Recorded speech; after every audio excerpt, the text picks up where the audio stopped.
ഒരു നിമിഷം നമുക്ക് പ്രാർത്ഥിക്കാം. കർത്താവെ, അങ്ങയുടെ തിരുസന്നിധിയിലേക്ക് ഈ പ്രാർത്ഥന നടക്കുന്ന സ്ഥലത്തെ ബന്ധിച്ച് പ്രാർത്ഥിക്കുന്നു. യേശുവിന്റെ നാമത്തിൽ ഇതിനെ അനുഗ്രഹിച്ച് പ്രാർത്ഥിക്കുന്നു. കർത്താവെ, ഇപ്പോൾ ഈ സന്ദേശം കേൾക്കാനായിട്ട് വന്നിരിക്കുന്ന ഓരോ പ്രിയപ്പെട്ടവരെയും യേശുവിന്റെ രക്തത്തിലേക്ക് ഞങ്ങൾ ബന്ധിച്ച് പ്രാർത്ഥിക്കുന്നു. അവർ അനുഭവിക്കുന്ന പ്രയാസങ്ങൾ, ജീവിതത്തിലെ ടെൻഷൻ, ബുദ്ധിമുട്ടുകൾ, നൊമ്പരങ്ങൾ, ഞങ്ങളുടെ എല്ലാവരുടെയും പ്രയാസങ്ങൾ യേശുവിന്റെ ക്രൂശിലേക്ക്, രക്തത്തിലേക്ക് ബന്ധിച്ച് പ്രാർത്ഥിക്കുന്നു.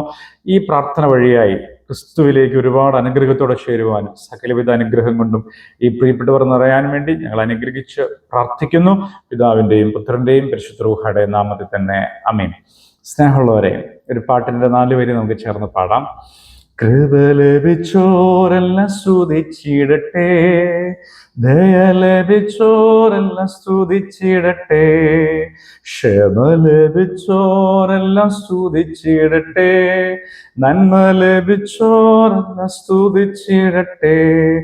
ആരാധന ആരാധന യാഹെന്ന ദൈവത്തിന് ആരാധന, ആരാധന ആരാധന, ആത്മാവിലും സത്യത്തിലും ആരാധന.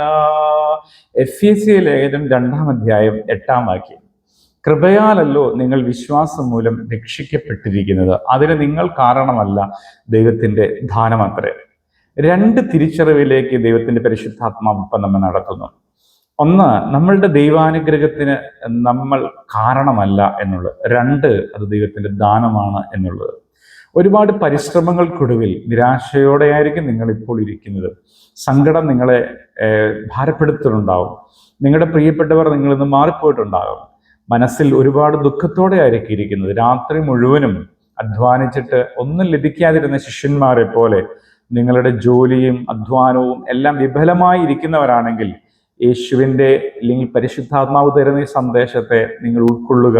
2 അറിവിലേക്ക് നിങ്ങൾ എത്തുക. നാം ദൈവസന്നിധിയിലേക്ക് വരുമ്പോൾ ദൈവം അവൻ നമുക്ക് തരുന്നതാണ്, ദാനമായിട്ട് ദൈവാനുഗ്രഹം തരികയാണ്. 2, നമ്മുടെ പ്രവൃത്തികൾ അതിന് കാരണമല്ല. ഈ 2 അറിവ് നമ്മെ ദൈവത്തിലേക്ക് അടുപ്പിക്കുന്നു. ദൈവമില്ല എന്ന് പറഞ്ഞ് നടക്കുന്ന ഓരോരുത്തരും ദൈവത്തിൽ ആശ്രയിക്കുന്ന സന്ദർഭമാണ് തനിക്ക് ആശ്രയം നഷ്ടപ്പെട്ടു പോകുമ്പോൾ, ലോകത്ത് ഒരിടത്തു നിന്നും ഒരു രക്ഷയും ലഭിക്കാതിരിക്കുന്ന സന്ദർഭം. ഹല്ലേലൂയ, ചേർന്ന് പറഞ്ഞേ ഹല്ലേലൂയ. അതുകൊണ്ട് നമുക്ക് ദൈവത്തിൽ ആശ്രയിക്കാം. അപ്പോൾ ദൈവത്തിൽ ആശ്രയിക്കുമ്പോൾ ദാനമായിട്ടാണ് അത് ലഭിക്കുന്നത് മനസ്സിലാക്കുമ്പോൾ അതിന് ഒരു മാനദണ്ഡം അവിടെ വരികയാണ്. അതാണ് വിശ്വസിക്കുക. ഹല്ലേലൂയ. ആദ്യത്തെ ഘട്ടം അറിവായിരുന്നു, നമ്മുടെ പരിശ്രമമോ നമ്മുടെ അധ്വാനമോ അല്ല എന്നുള്ളത്. അത് നമ്മെ ഒരു മാനദണ്ഡത്തിലേക്ക് അല്ലെങ്കിൽ ഒരു വലിയ റിക്വയർമെന്റിലേക്ക് നയിക്കുകയാണ്. അതാണ് നിനക്കൊരു വിശ്വാസം ഉണ്ടായിരിക്കണം.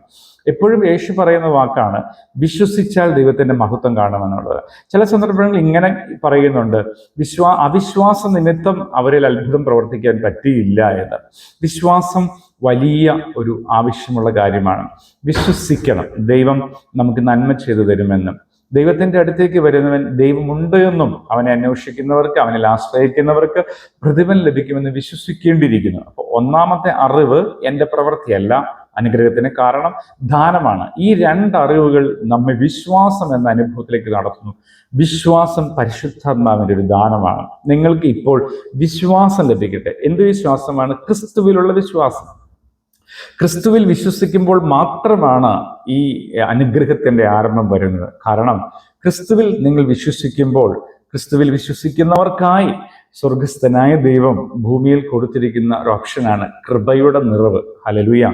അപ്പോൾ തിരിച്ചറിവിലൂടെ ദൈവത്തിൽ പൂർണ്ണമായി ആശ്രയിക്കുന്നവരിൽ അവർ വിശ്വാസത്തിലേക്ക് വരികയും ദൈവത്തിൽ പൂർണ്ണമായി വിശ്വസിക്കുകയും ചെയ്യുമ്പോൾ ഇപ്പോൾ ഇവിടെ നിറഞ്ഞു നിൽക്കുന്ന ഈ കാലഘട്ടത്തിൽ ഇവിടെ നിറഞ്ഞു നിൽക്കുന്നതായ കൃപയുടെ അനുഭവം നമ്മുടെ ജീവിതത്തിൽ വന്നു നിറയാൻ ഇടവരും. ആ കൃപയുടെ നിറവിൽ നാം ദൈവിക രക്ഷയിലേക്ക് കടന്നു വരും. ഇച്ഛിക്കുന്നവനെ ദൈവം രക്ഷയിലാക്കി എന്ന് വചനം പറയും. അങ്ങനെ രക്ഷയിലേക്ക് നാം വരുമ്പോൾ നമ്മുടെ ജീവിതത്തിലുള്ള പൈശാചികമായ ബാധകൾ, ബന്ധനങ്ങൾ, കെട്ടുകൾ, ശാപങ്ങൾ ഇവയെല്ലാം മാറാൻ ഇടവരുന്നു. നമുക്ക് ദൈവത്തെ സ്തോത്രം ചെയ്യാം. ഈ സമയത്ത് ദൈവസന്നിധിയിൽ നമ്മെ തന്നെ സമർപ്പിക്കാം, ഇങ്ങനെ പ്രാർത്ഥിക്കാം. കർത്താവേ, ഒരുപാട് പ്രയാസത്തോടെ, ബുദ്ധിമുട്ടോടെ, ടെൻഷനോടെ ഇരിക്കുന്ന ഈ പ്രിയപ്പെട്ടവർ, കർത്താവേ, തങ്ങൾക്ക് ഒരു പരിശ്രമവും പ്രയോജനമാകുന്നില്ല എന്ന് തിരിച്ചറിഞ്ഞ് പൂർണ്ണമായി കർത്താവിൻ്റെ കരങ്ങളിലേക്ക് അവർ ഏൽപ്പിക്കുന്ന സമയം. ഹല്ലേലൂയ.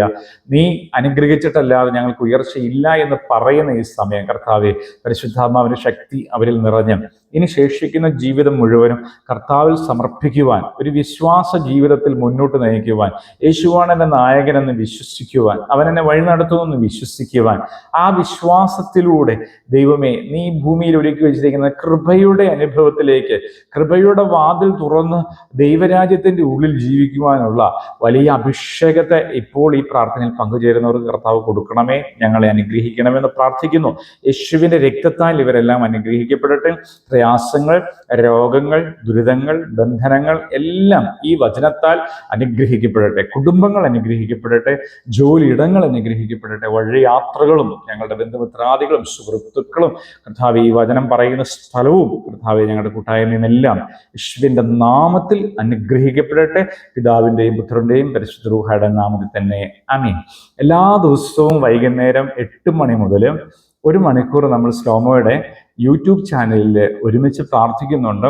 ഈ കൃപയുടെ നിറവിൽ വളരാൻ, വിശ്വാസത്തിൽ അല്പം കൂടി വളരുവാൻ, ദൈവത്തോട് നന്ദി പറയാൻ നമുക്ക് ആ സമയം ഉപകരിക്കാം. നിങ്ങളെല്ലാം ആ സമയത്ത് പങ്കുചേർന്ന് പ്രാർത്ഥിക്കുമെന്ന് ഞാൻ വിശ്വസിക്കുന്നു.